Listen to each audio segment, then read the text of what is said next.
नमस्कार दोस्तों, आज एक दुखद खबर सामने आई है कि उज्जैन महाकाल मंदिर में जो अग्निकांड हुआ था होली के दिन, उसमें जो पंडित जो मुख्य पुजारी थे, जो जो मतलब 14 लोग उसमें झुलस गए थे और जो मुख्य पुजारी है सत्यनारायण जी, उनका निधन हो गया आज बम्बई में इलाज के दौरान। कल उनका निधन हुआ था।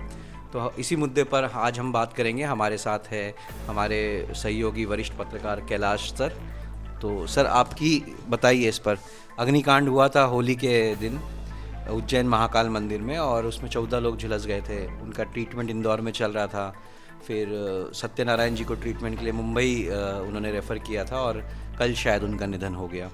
आपकी क्या राय है इस पर?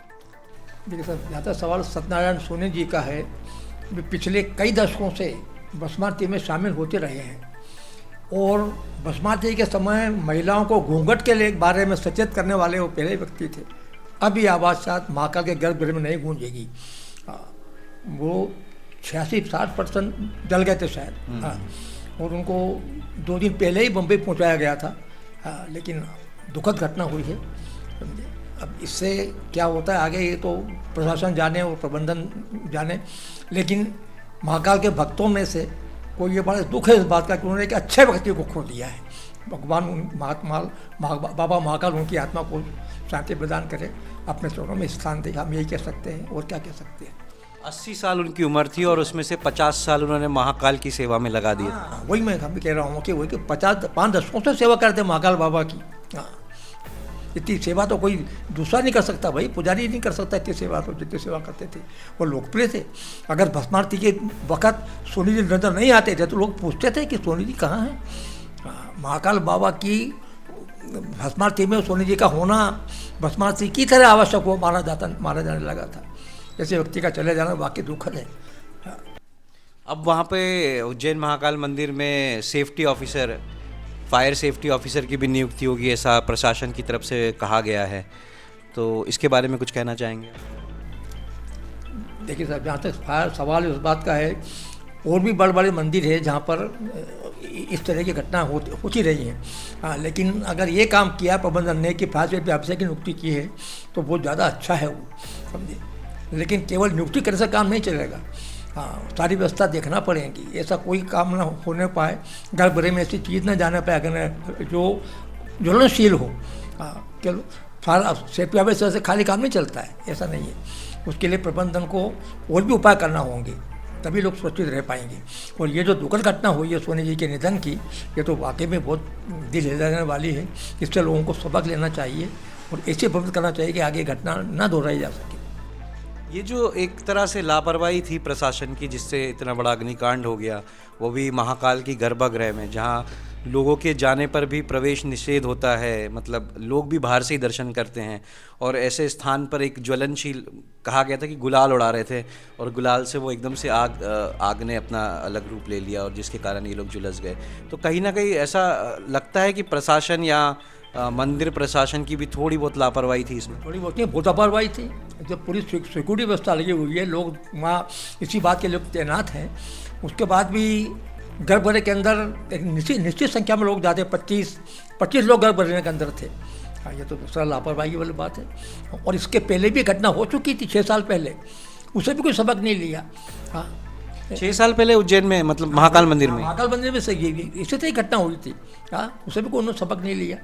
हाँ, तो आइंदा ऐसी घटना ना हो, इसके लिए उनको कड़े कदम उठाने पड़ेंगे। हाँ, अभी कुछ दिन पहले कुछ लड़कियां घूमने आई थी महाकाल मंदिर में, उस मंदिर परिसर के अंदर वो रील बना रही थी। जब उनको महिला सिक्योरिटी गार्ड ने मना किया तो उनसे उन्होंने हाथापाई की। ये सही घटना होती रहती है। ये महाकाल मंदिर को बदनाम करने वाली बात है। इस मामले में काल भैरव मंदिर पर प्रसाद की दुकान के सामने गाड़ी पार्क करी, बम्बई से आए एक वकील साहब के परिवार ने, जाने लगे तो उनसे बोला कि प्रसाद लो आप। उन्हें इनका कह दिया तो उनका सर फोड़ दिया। हाँ, ये भी हालिया घटना हुई। हाँ, तो 40 दुकानों को बुलडोजर से तोड़ना पड़ा।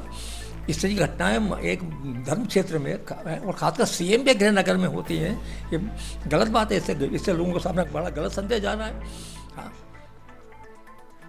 तो दोस्तों यही है, मतलब कहने का मतलब है कि शासन प्रशासन तो अपने कार्य करते रहते हैं और कई बार उसमें सफल होते हैं, कई बार फेल होते हैं, लेकिन कुछ जिम्मेदारी हम नागरिकों की भी है कि हम भी जो चाक चौबंद व्यवस्था है, मतलब उसको बनाए रखें, तो ऐसी घटनाएं शायद कम होंगी। और प्रशासन को भी इस तरफ थोड़ा मुस्तैद होना पड़ेगा। चाहे अभी फायर सेफ्टी ऑफिसर की नियुक्ति तो हो गई है, लेकिन आगे किस तरह का वहाँ पर एडमिनिस्ट्रेशन ध्यान देता है ताकि ऐसी घटना दोबारा ना हो, ये बहुत आवश्यक है। और अभी आपने सीएम की बात करी, मोहन यादव जी की, तो अभी छिंदवाड़ा में मोहन यादव जी प्रचार कर रहे हैं बिल्कुल ज़ोर शोर से भाजपा का। और उन्होंने कमलनाथ पे तंज कसते हुए अभी एक कमेंट किया है कि आप तो 9 बार के सांसद हो गए हैं, आप क्या 10 बार अपने छोरे को बनाएंगे। इस पर कोई तर्क देना चाहेंगे सर कि क्या छिंदवाड़ा में क्या माहौल है, इस बार भाजपा फतेह कर लेगी? नहीं, देखिए ठीक है ना, भाजपा फतेह करे। यादव साहब ने ये दावा किया है कि हम 400 पार करवाएंगे, लेकिन वो ये बात को भूल गए कि सबसे बड़ा राज्य यूपी जहाँ 80 सीटें हैं, दूसरा बड़ा राज्य महाराष्ट्र जहाँ 48 सीटें हैं, बंगाल जहाँ 42 सीटें हैं, बिहार जहाँ 40 सीटें हैं। इन बड़े राज्यों में अगर ये दावा किया जाए कि हम 400 पार करवाएंगे तो बात समझ में आती है, लेकिन केवल उज्जैन की या एमपी की 29 सीटें पीएम मोदी की झोली में डालने से 400 पार हो जाएंगे, इसमें संदेह है। हाँ ठीक है भाई, 9 बार सांसद बना तो वहाँ की सांसद जनता बनाती है, कोई किसी के नेता का आशीर्वाद नहीं बनाता है। अभी जैसा फडणवीस ने कहा महाराष्ट्र के अंदर, हाँ, कि चंद्रपुर का जो हमारा उम्मीदवार है वो मोदी जी के आशीर्वाद से लोकसभा पहुँचेगा। अगर नेता के आशीर्वाद से लोकसभा लोग पहुँचने लग गए तो फिर मतदाता की क्या कीमत रही है? तो ये मतदाता तय करता है ना, उसमें आपको उसकी की जरूरत नहीं है। ठीक है, नोबा का सांसद है तो उसको लोगों ने चुना है। अगर आपने वही वो है तो जनता फैसला करेगी इस बात का। या आप ये नहीं कह सकते आप क्या 9 बार तो गए तो क्या 10 बार लड़के को बनाओगे या वो करोगे, ऐसा नहीं है, गलत बात है। वो कह रहे हैं कि छिंदवाड़ा में आज़ादी की लड़ाई है, हम परिवारवाद से मुक्ति दिलाएंगे छिंदवाड़ा को, जबकि माना यह जा रहा है कि पूरे एमपी में सबसे अच्छा जिला माना जाता है छिंदवाड़ा हर तरह से। आगे ठीक है, वो यादव साहब हैं, हम वो कोई अशिक्षित व्यक्ति नहीं है, पीएचडी है, पढ़े लिखे हैं, कुछ उच्च मंत्री रहे हैं, ठीक है।